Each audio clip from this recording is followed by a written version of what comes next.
Welcome to the Mando Fan Show, everybody. I'm John. Thank you for joining us today. We have a little bit of a double dip because we took last week off. So we're going to be talking about, the helmet did that, right? Yeah. We're going to talk briefly about the episode 6 visualization, which was changed to process for whatever reason.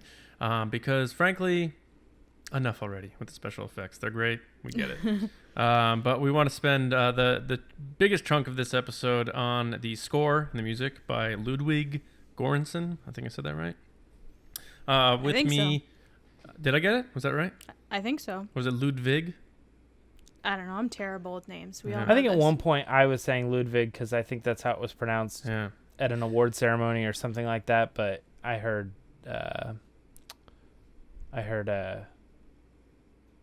I can't think of his name. Filoni. Yeah. Say Ludwig in this episode. All right. Well, James and Lacey, those are easy names to say, and they're here with me.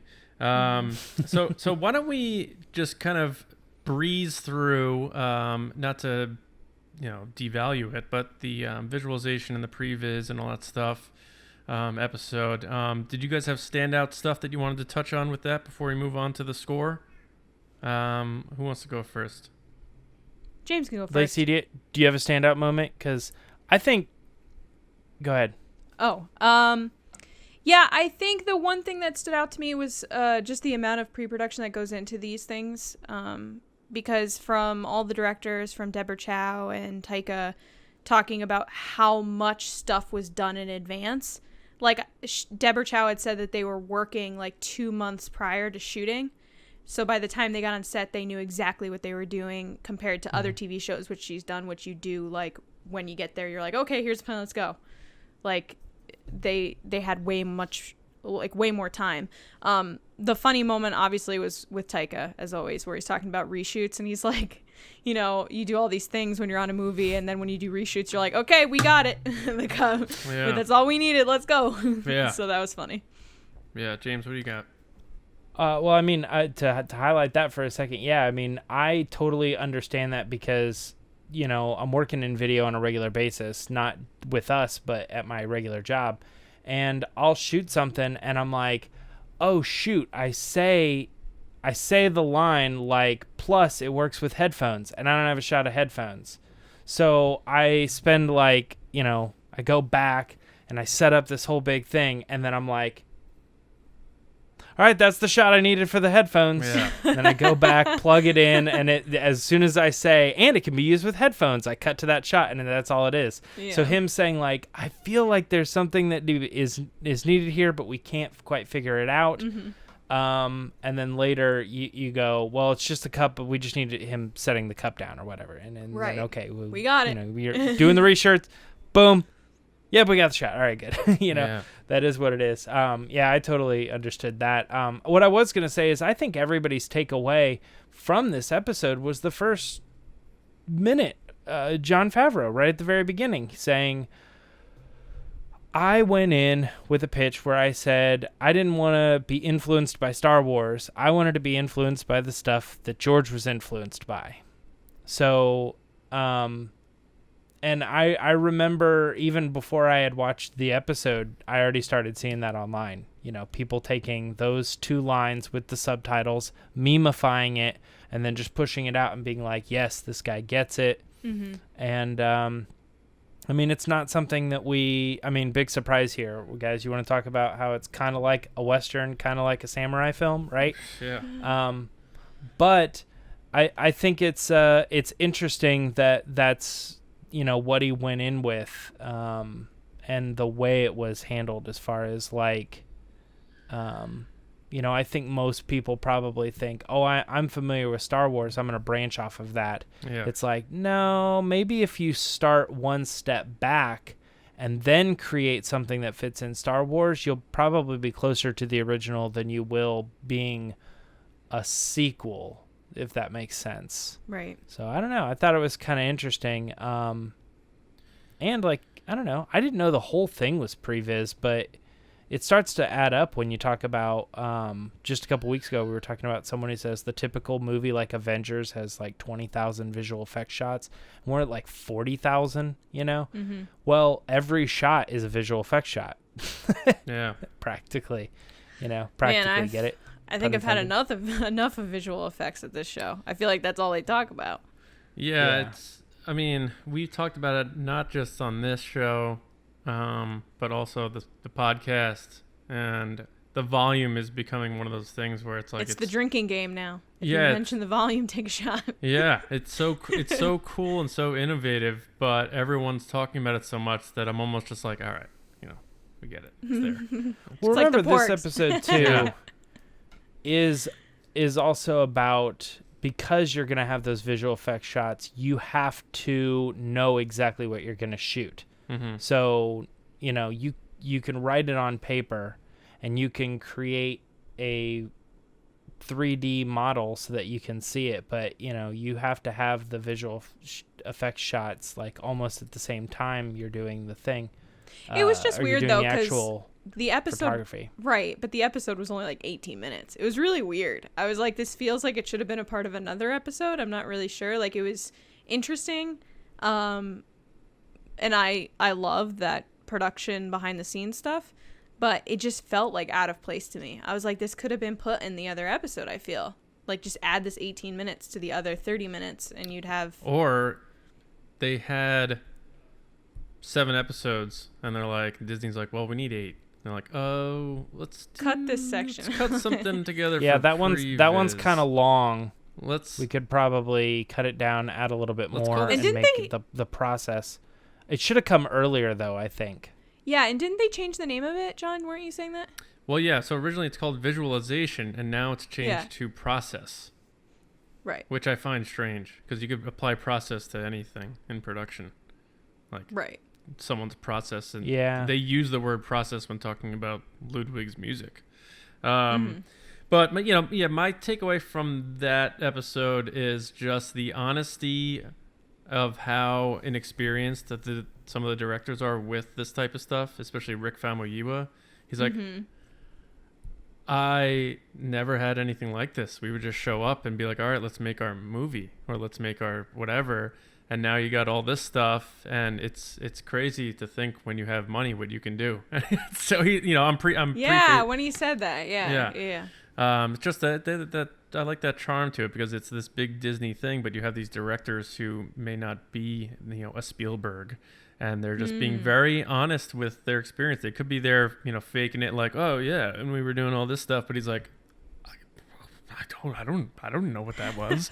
So that endears me, because I don't know this stuff. So I relate to these directors, and you almost might want to root for them a little harder when they're doing the work. And he's coming back, I think, for season 2. So, or he already did it. But well, Jon Favreau also mentioned that he wrote season 1 and 2 together, because he says, when I was writing season 1 and 2, that stuck out to me. You just reminded me. Oh, did he? Of that. I missed that. Oh, interesting. Yeah, when he was talking, and he was like, oh yeah, we were doing all this stuff when I was writing season 1 and 2, and I was like, oh, yeah, that's cool. Yeah, you know, it's funny. I heard that, Lacey, and I didn't really take it that he was writing it at the same time, but there's no reason to think that that's not what he meant. It just seemed, because they were talking about the production of season 1, so he said, like, when we were doing... Oh, wait, no, it's in the music episode, I think. I think it's in Score that he says that, because he was saying they were scoring it when he was writing season 1 and 2. Mm-hmm. I think that's what it was. There was some comment from Jon Favreau. Yeah, at some point. Sometimes somewhere. A lot of them overlap. Yeah. Well, let's move on then to the Score episode, which was maybe my second favorite, if not my favorite, of this little run here. Mainly because of just the personality of Ludwig Göransson, who is a very simple guy in terms of how he presents himself, but also a very confident guy. He showed no fear or worry about impressing Jon Favreau. There was this certain confidence about him developing this music where it almost felt like he was the type A personality when it was all of them sitting around listening to the iPhone, and Favreau's like, whoa, did you check this out? Like, yeah, so fun. Whereas if you and I know he's done, Black Panther and big stuff, but Sure. if you on paper write down Jon Favreau, Dave Filoni, Kathleen Kennedy, Ludwig Göransson, and you're like, they're going to be standing around and talking about his music, you're going to think he's going to be like, oh, what do I got to do? Let me know. And he's like, no, this is the music. This is it. And I don't know. I really took to the guy. And I don't know if he's going to be doing more Star Wars, but that was my first impression. Now, biggest takeaways. Why don't we start? Who went for the last episode? I went first last, I think. James, what was your biggest takeaway from the score episode? Or favorite moment, whatever. I don't know. I think I'm in a weird place because I have a history in music, and like I know, like, when he's doing this stuff, I'm like, oh, like, he's explaining the process. I know the process. I know exactly how all this goes. So it was kind of weird to me, and I feel like you guys might be a little bit more taken by the episode than I was, because I was like, yeah, this just feels like I'm watching, like, I don't know, like a studio update from a band or something. Like, I'm very familiar with all of this that he's talking about. The only thing that I would say was different that you don't normally see is the fact that he was, like, conducting the orchestra, even though, I've seen that stuff with even bands at our level. But I guess I didn't even think the music was done by a live orchestra. I thought that it was all... No. I just thought he did all this, in his home studio. So, I don't know. I kind of thought that was interesting. I know I feel like I'm kind of like, whatever, but it really was, it wasn't like my favorite episode. It was probably near the bottom. Do you like his probably music? above like the last one. Do you like the music? I think that he did a really good job, but I still don't love the Mandalorian theme. Oof, wow. I still hear it and I go, it's pretty, I don't know. Like, it just doesn't excite me like some other Star Wars stuff does. Interesting. All right. And I pick and choose my stuff too. I think when you're looking at the whole John Williams score and not just picking out the main themes, which the main themes are all great, the rest of the score is just kind of like, it gets you to the next cool spot or whatever. I feel like when you're watching The Mandalorian, there's a lot of the highlights are the get you to the next spot. And the only thing that ever stands out and is the big theme is the one theme that they have, which I'm not in love with. I like it, but I don't think it's like great, and I don't get like super pumped when I hear it. I just go, I know this song, and it's a good song. All right. Lacey, I have a feeling you're going to be on a different vibe with this one. I have a couple quick things that stuck out to me. I agree. I think he just seems super chill and super cool. Like, he would like tell you kind of fun stories and weird experiences he's had that like you could never even imagine being in, because like he just has like a different kind of mindset than most people, I feel. So one, I found it so funny that the instrument that was used for the main theme he bought online. He was like, I just ordered this in the mail and I got it. Yeah. Which obviously you can order any instrument in the mail. I understand that, but it's just funny to me because I think this comes from kind of the position you explained a little bit, James, which is I don't play an instrument. I know nothing about music besides I enjoy listening to it and dancing to it and whatever. So when I think of like recording music, I think of like John Williams, right? So when someone's like, yeah, I'm in my house, I just bought this thing and like recorded it at my house, I'm like, what? And then Jon Favreau was like, he recorded this in his bathtub. Like, of course he did, but that to me is so awesome that the Mandalorian theme was recorded in his bathtub. It wasn't recorded in his bathtub. I think he was just kidding. I think that was, yeah, that was a joke. Yeah. I thought he was being serious. I mean, no, he was just commenting on the reverb. Some people do like acoustics from bathrooms for some reason. Are you sure that he didn't mean it? Because he said, I can't believe you recorded this in your bathtub.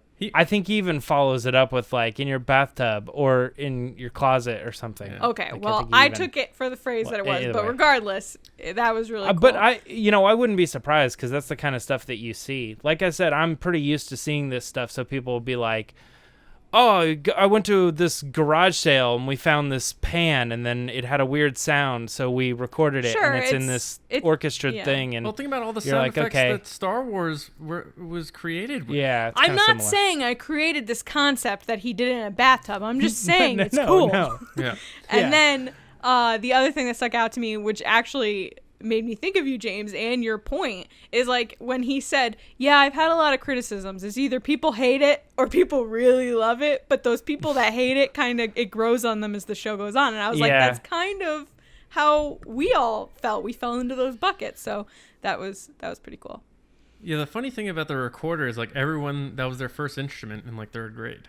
And some people went on to continue playing in band, and some Hot people crust didn't. buns. Yeah, so it was funny seeing him go like doo doo doo doo doo doo. Like, yeah, I'll say funny. from the very beginning though, he said it was a bass recorder, and I was like, I don't think I even knew that a bass recorder existed, but that's pretty cool. Yeah. Like I do like the sound of it, and it definitely doesn't. It doesn't remind you necessarily of what you think of like in the 3rd grade. No, or whatever no. It's the same exact premise though. You got the all the holes. All I think about is the but I hear it. Yeah, the videos online when someone's making fun of something, they always use a recorder version of whatever the song is of that video to like kind of mock it. So like Titanic, they'll do like the Titanic I love song the Titanic on the recorder when they're trying to do something sad. Or that's like, I still think My Heart Will Go On, the recorder version. Look it up. Yes, I will listen to the whole thing, and I'm like, it is funny the whole way through. And then it's so funny because that's what I picture when I hear recorder, is like those type of videos, and then to see him make this like masterful, wonderful piece and theme for the show that's so epic with a recorder is just kind of comical to me. I'm like, oh, it's interesting. Yeah, it was very simplistic. His approach to it. I definitely like that he. I mean, the fact that he chose the recorder as the main instrument is interesting too, because when you think about these types of worlds that he's visiting, where they're all kind of like Outer Rim, but even if you compare them to like a real like third world kind of country kind of thing, you think that a recorder is like a cheap instrument. It's like a flute. It's like something you could pick up a piece of wood and carve out some sort of like flute, and it's you playing it. And so it kind of immediately when I hear it, I think of like, you know, that type of environment. So I think he chooses his instruments pretty well, other than sometimes I don't like that he goes from one sound to so forcefully into the electronic sound. Like, I think he highlights here Hammer Time and when they were scoring, and I was like, yes, this is one of the songs. It was like episode 2 or maybe 3 when they did that episode, and I was like, okay, maybe the score's not so bad. This is actually pretty good, but then it gets cut off so quickly. I go, oh, I kind of ruined it. So I don't like some of his transitional choices. Mandalorian is what we're getting at here. I'm trying to explain it from a different perspective because I have experience here, and I don't want to just be like, it's great, you know, not that you guys are doing it, but I don't know. I feel like there's a lot of details and nuances that this is something I can get into. Mm-hmm. So, John, as this being your favorite episode, what do you think? Well, I have experience in music too. I just don't have gold records on my wall. That's the only difference. I don't have any experience. No, but I want to, you know, the music is good. I like the main theme. I like the... I don't like the electronic stuff as much. I admit that. So I do like the more organic stuff. But it works for me. And now when I watch The Mandalorian rewatches, I don't hear the music as much, which means that it's working and it's doing its job. You still have to do the lawnmower thing where you play the theme. You still have to do that lawnmower video. I know. I still got to do that. But I do like Favreau's like mission statement, which kind of goes to what we were just talking about with the visualization stuff, where he's like, this isn't about Star Wars. It's about what made George want to make Star Wars. And he's talking about Ennio Morricone, who did like the famous Ecstasy of Gold and the soundtrack for The Good, Bad, and the Ugly. That's his inspiration, the Western style music. And he obviously got wind of Ludwig from Ryan Coogler because of the whole Marvel connection. We all know that. They were roommates. I didn't know that. Yeah, and they worked together for a decade or so. I had no idea, and I didn't know that he had worked with Donald Glover too. Yeah, doing like some of his tracks for Childish Gambino, right? But so a lot of things here. Filoni talking about George Lucas, but not in the way you're like, all right, Filoni, we get it. You know George Lucas. I was gonna say, but it's like every time he opens his mouth, he's like, "Well, back when I was with George," George would like say. every episode. But he actually this time talked about when George was first making Star Wars, where he's like, the music and John Williams were the selling point for Star Wars because this isn't what we do now. You see stormtroopers walk on the set and you're like, man, that's so cool. Stormtroopers. This is Star Wars. I can't believe I'm in Star Wars. And he's like, George had to sell all of this to people who thought it was the dumbest thing they've ever seen. So now he's like, we have the advantage now where all these things are already cool. So now you have to make your statement in other ways. And by them saying we want to make music that is not a tribute to John Williams or trying to like a ripoff of John Williams, which is not I don't think it was a slight. People are going to say it's a slight to like John Powell or Michael Giacchino. Those movies were very connected to the saga, so you had to keep that aesthetic. He wanted to do something different, and he's like, we want to make sure this is its own thing. We don't want to rely on the nostalgia of Star Wars music. And Favreau saying that was such like a power statement to me, and it's like him knowing like I'm John frickin' Favreau. Like, this is gonna work because I know how to make things work. And I think if it was anyone else in that chair saying that, that's not of his level, it doesn't come off as well. But the guy So you're saying I delivers. couldn't say it? Like, if any of us said it, they'd be like... I couldn't be like, I'm Lacey Gilleran. Right. I'm Lacey Gilleran, and John, I don't want to be like John Williams. I want to do this. But really, that goes back to my point about this guy's confidence. Ludwig's like, listen, this is the deal. And they're doing the first song. They're tracking it with the orchestra. And Favreau's even like fanboying. He's like, I'm just so happy to be here. And he's like, oh, that's just the first song. Wait till we get to this one. And like Ludwig's just like all confidence through the moon with this guy. And I was very surprised by that because I thought he was going to be a little like a weird Tiny Tim artistic kind of guy. But no, the guy's got pretty supreme confidence in what he's doing. And I really dug that. I loved that I can't remember. It was his wife, right? His wife was playing in the orchestra. She was expecting. Yes. Yeah. I love that. That's Yeah. such an awesome memory. Yeah. And then the baby can, when they grow up, could be like, that was me. I was there. Right.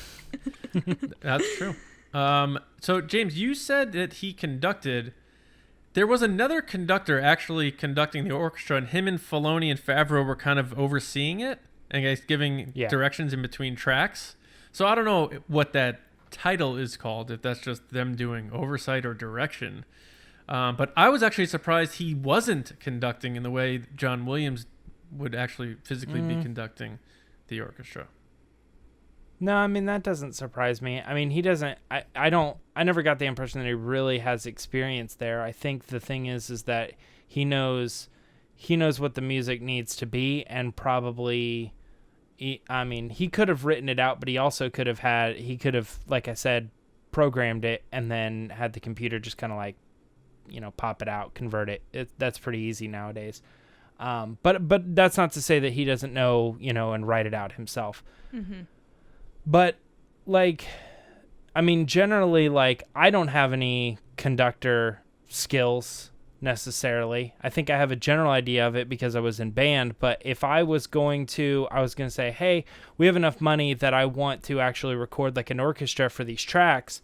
I think what I would do is I would just hire a group that already knows what they're doing.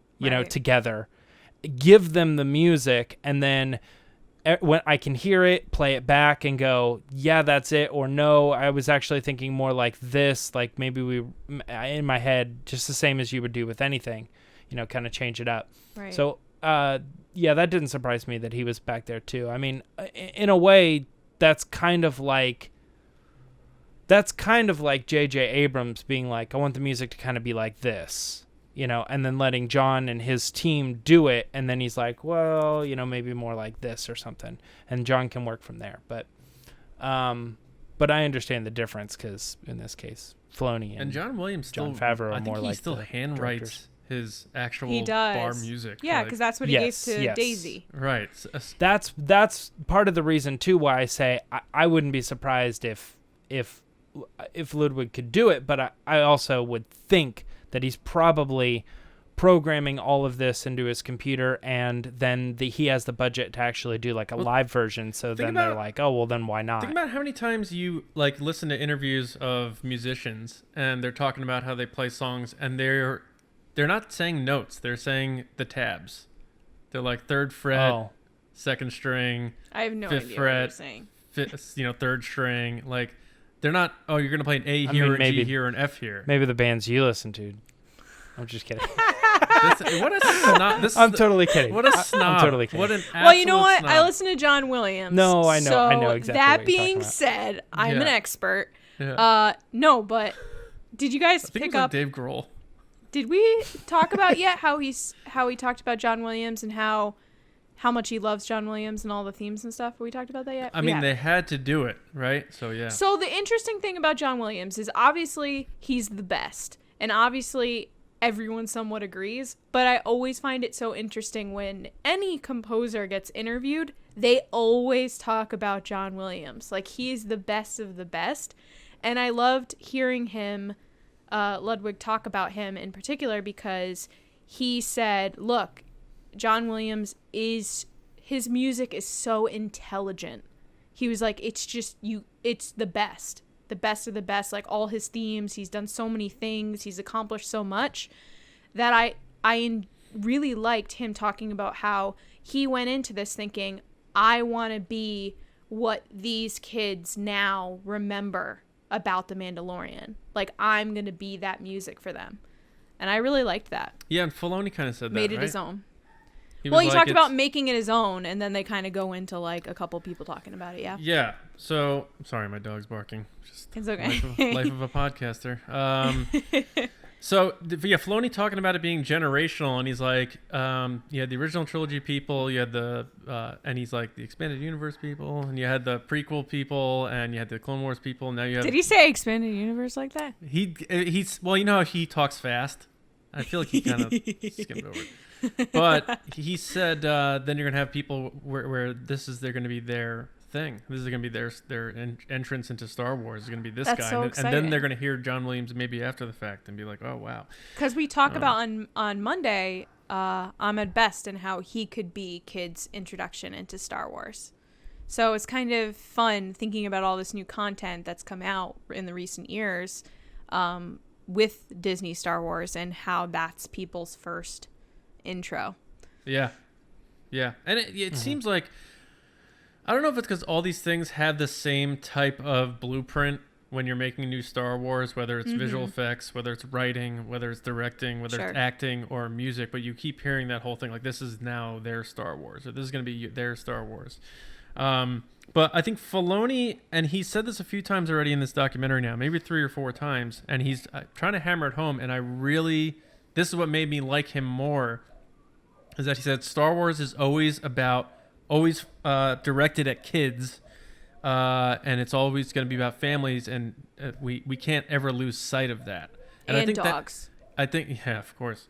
And I think that is so. I think that is so important again, because we talked about this on TRB about how people are constantly wanting to, say like Star Wars should do this, or they should make an R-rated Star Wars or a horror movie Star Wars and stuff. And it's not it. That ain't Star Wars. Go somewhere else. And also, I like the fact that he said you can't hold on to it too tightly.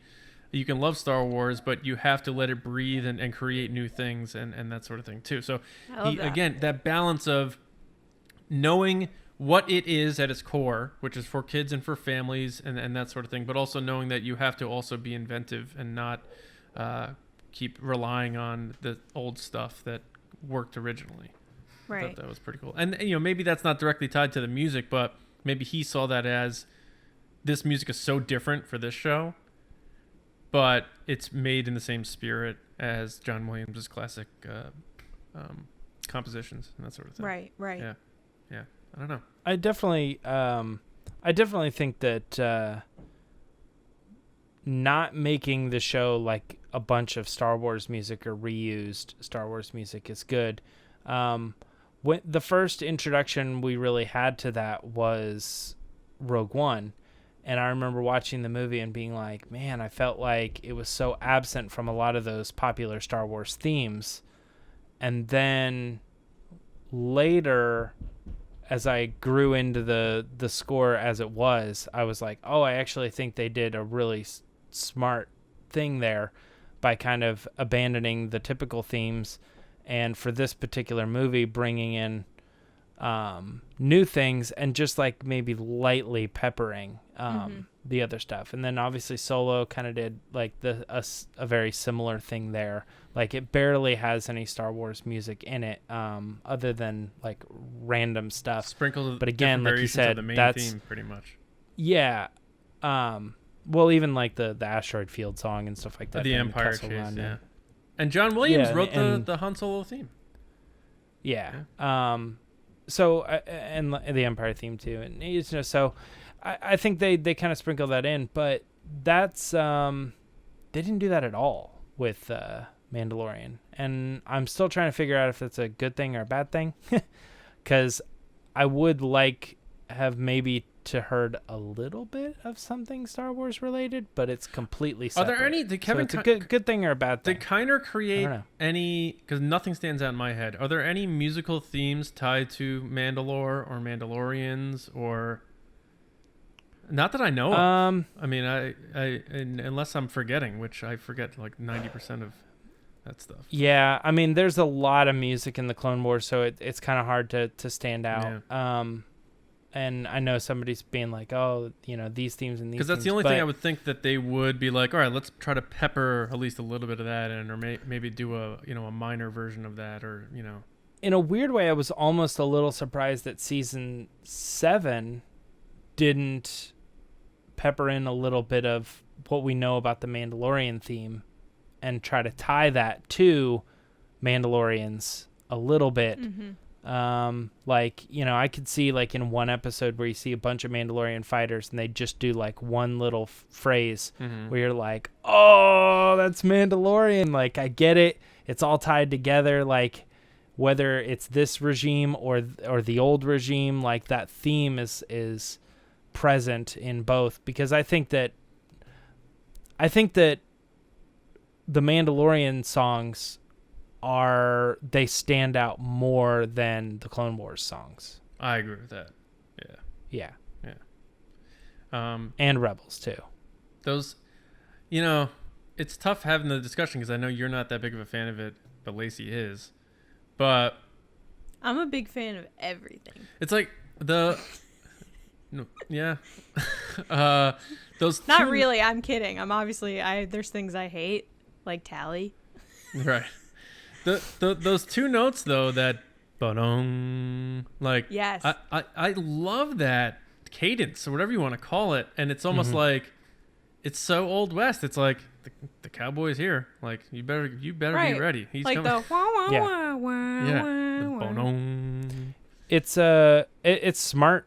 Yeah. It's smart writing, because you just want something that like a 2-note or 3-note thing. Like, it just, if I go bum bum, immediately that I'm gonna finish it with dun dun dun dun dun. Mm-hmm. So it's the type of writing and stuff, and he is really smart. He peppers in a lot of that type of stuff. I like I said, I just think the thing that distracts me is the main thing, and I feel like there's too much Rocky in it. And I do agree. Man, if this was a Creed song, I'd be like, yeah, it fits perfectly. Mm-hmm. But it's Mandalorian, so I'm like, okay, I'm here and there. Like, it's not that I don't like the song and I think it's good writing. I'm just trying to find its fit, because sometimes it fits and sometimes it doesn't. I did like how he mentions. No, it's fine. I just love that the feedback of you guys agree all the time, and we're like. Just kidding.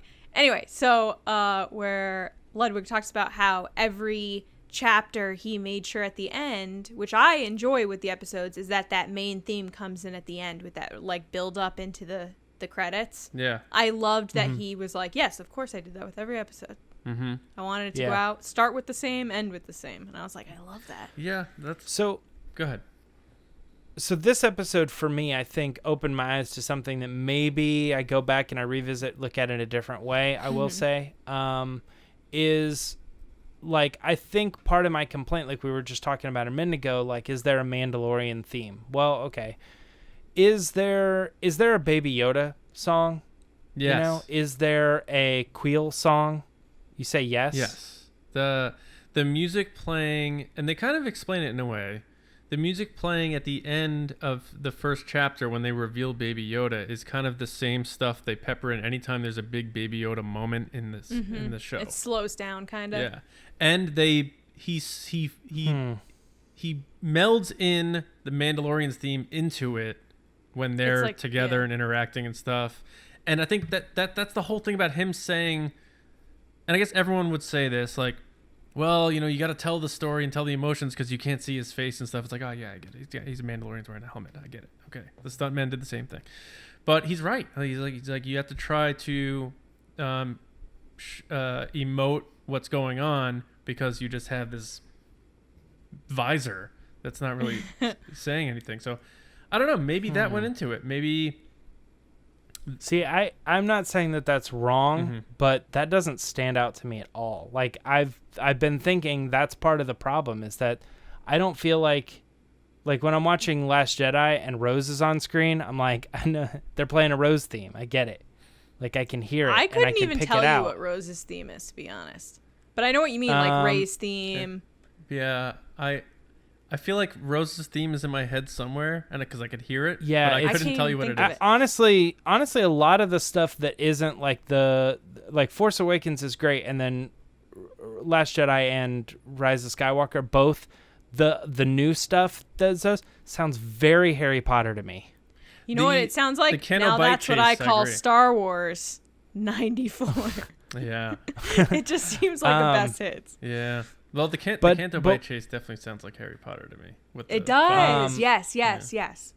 But I was going to say that I think that the characters themselves kind of are missing their themes. And I think what Ludwig did in this case, and I thought this is what he was saying in the episode, is that every chapter had its themes. Yes. So he more or less, like, instead of looking at like these are our characters through the story, he treated the episodes as different characters, and then they all had their like different instruments and different feels, but they were all peppered with the main theme.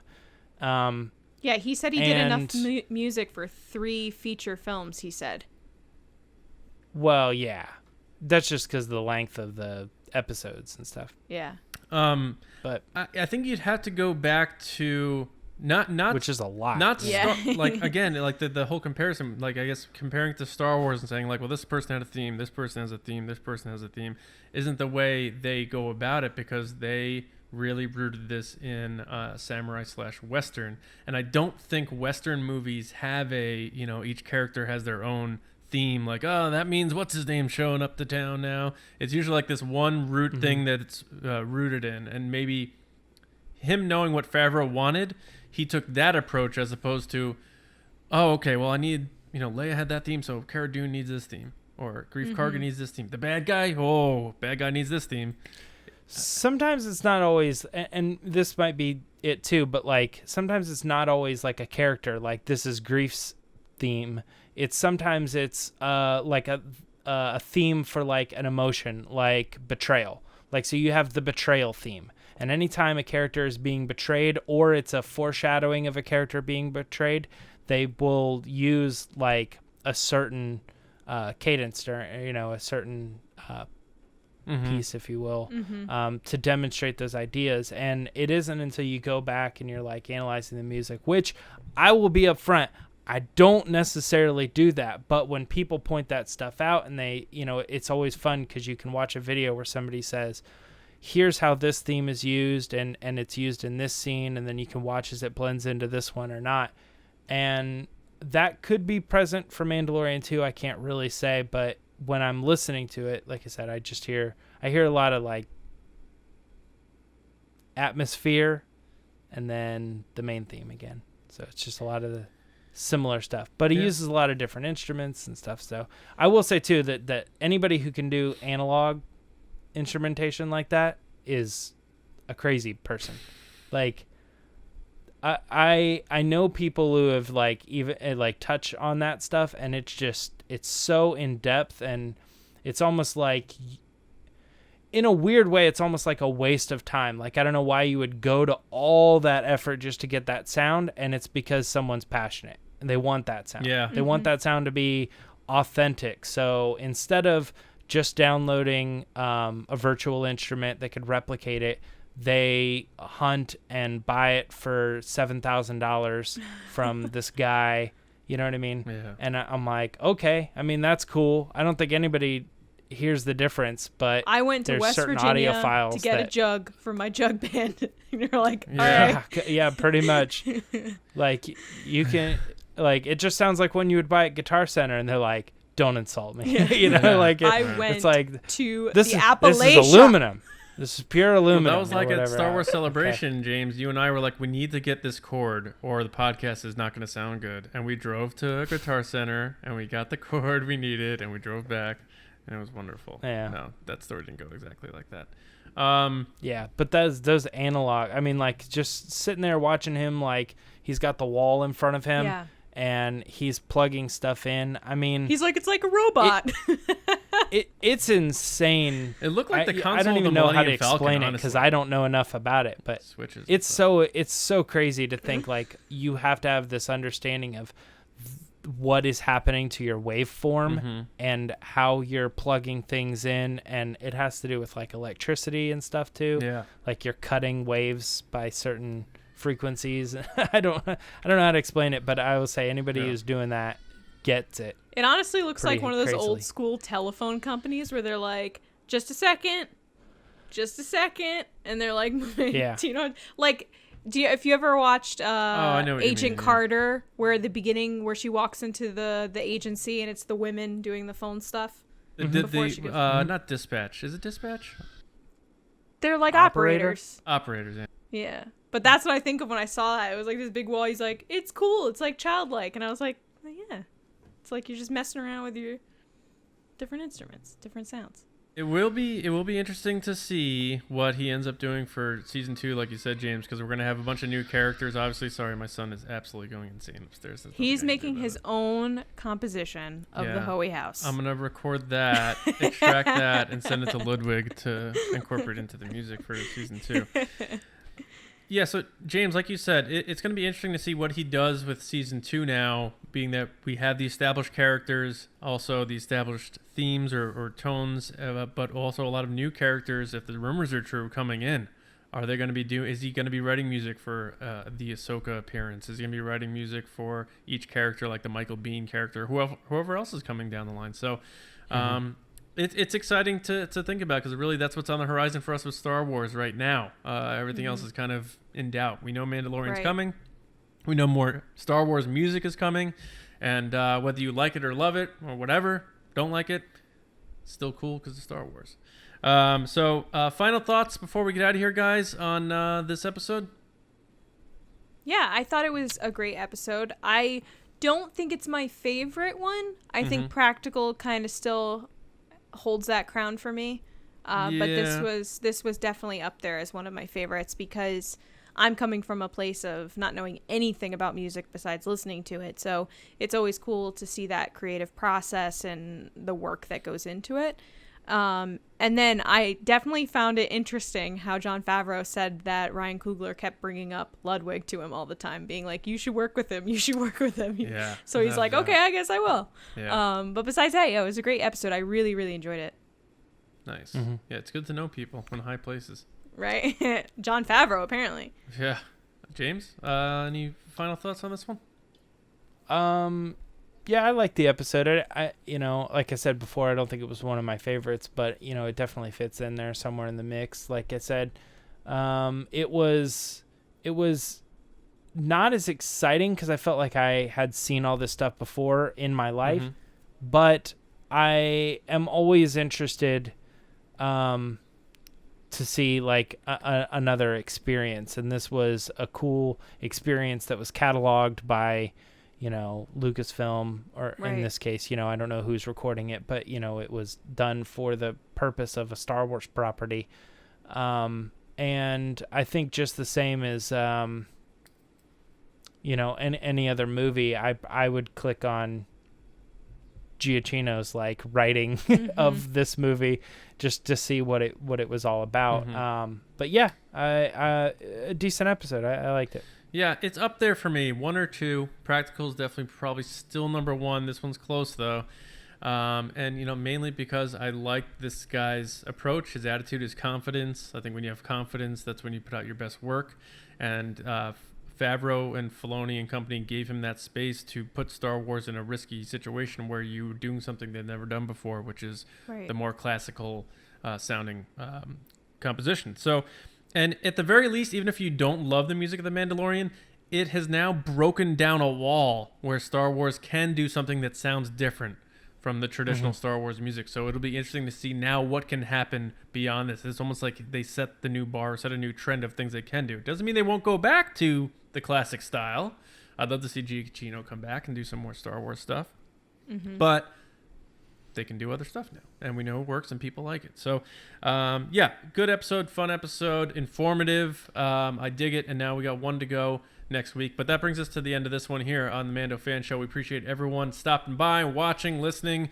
We hope you guys have a great weekend. Obviously, we'll be back on Monday to talk about the Ahsoka stuff that we broke on Star Wars Newsnet about her appearance in The Mandalorian Season 2. And, of course, back on next Thursday as well. Is it blue? It's blue. I think it's blue. That's what I think. I think it's blue.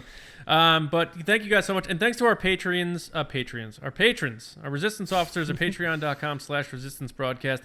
Without your support, this show does not happen whatsoever.